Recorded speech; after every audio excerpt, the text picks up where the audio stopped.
હર હર મહાદેવ.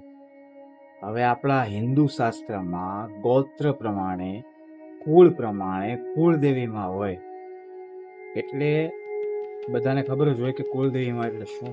કુળદેવીમાં કોને ગણવા, કોને કહેવાય, અમુક લોકોને ખબર નથી હોતી. એના માટે છે આ વિડીયો, જોજો. કુળદેવીમાં છે ને, એ તમારા વડવાઓની પૂજેલી માં કે જેના આશીર્વાદથી સંતાન પ્રાપ્તિ તમારા ઘરમાં થઈ હોય, તો ઈ માં જે છે એ સંતાનોની કુળદેવીમાં કહેવાય. કુળદેવીમાં જ તમારા ઘરનો રાજા કહેવાય. મંદિરમાં કુળદેવીમાં એક જ હોવા જોઈએ. કુળદેવીમાં પાસે તમારા અને પૂર્વજના કર્મનો ચોપડો હોય છે. તમારી કુળદેવી માને બધી તમારી ખબર હોય છે.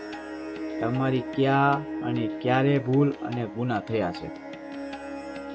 તમારું કલ્યાણ તમારી કુળદેવી રાજી કર્યા વગર બીજા દેવ કરી શકતા નથી. તમારી કુળદેવીની રજા લીધા પછી જ કાર્ય કરી શકે છે. કુળદેવીમાં જો ધારે ને તો જ કાર્ય થાય. પહેલા એના આગળ કરવા પડે, પછી બધા દેવ દેવતા આવે. જો કુળદેવીને પૂછ્યા વગર બીજી માં પૂજવા લઈ આવો તો બંને દેવીના ઝઘડા થાય છે.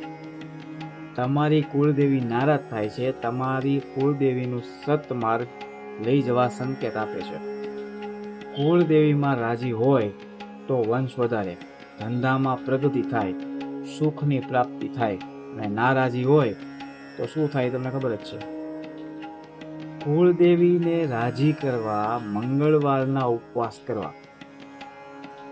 ઉપવાસમાં સુખડી શ્રીફળ ધરાવી પછી માને જમાડીને જમવું. કુળદેવીના મઢે પૂનમ ભરવા જાશો તો ખૂબ રાજી થાય માં કુળદેવી, બરાબર. કુળદેવીમાં વર્ષે એકવાર આઠમના દિવસે આખો પરિવાર ભેગા થઈ મઢે માના દર્શને જવું. માને કહેવું તમારા મુખે, અમે તમારા, અમારા લાખો કરોડો ગુના જે થયા છે એ તમારા થકી દર્શનેથી માફ થઈ જાય. દર મંગળવારે સાડી પહેરીને સ્ત્રીઓએ 5 વખત ખોળા નાખવા જોઈએ. ખોળા એટલે ખોળા પાથરે નહીં, એટલે માં ખોળામાં સુખ આપે. એ ભાઈ ગમે એવું હોય, સંતાન સુખે હોય, ધંધામાં પ્રગતિ હોય, બધું. કુળદેવી માની રજા વગર કોઈને દીવો નિવેદ આપવા નહીં, અને કોઈ દેવ પૂજવાય નહીં. પહેલા કુળદેવી પછી બધા દેવ. જો કોઈને કુળદેવીની ખબર ન હોય કે કોઈ દેવી પૂજા ન હોય તો પણ કોઈ માં વગર હોય નહીં. તમારી માં તમારામાં સમાયેલ જ હોય છે, એટલે ધ્યાન ધરવું તો ખબર પડી જાય. કુળદેવી માં વગર કોઈનો જન્મ થતો નથી, એટલે દરેકને માં તો હોય જ. માં વગર જન્મ ન થાય, એટલે કુળદેવી માં તો હોય જ. તમારે હોદવી પડે, તપાસવા પડે ચોપડા. પછી કુળદેવી માની ખબર હોય તો આઠમના દિવસે દીવો કરી માને શ્રીફળ આપી એટલું કહેવું કે માં, મને ખબર નથી પણ માં તો માં જ કહેવાય ને, એટલે માં તને કુળદેવી માં કહીને દીવો આપું, સ્વીકાર કરીને રાજી થજો. ચોખાનું નૈવેદ હોય એટલે ચોખાનું નૈવેદ જમીને રાજી થજો, એવું કેવું.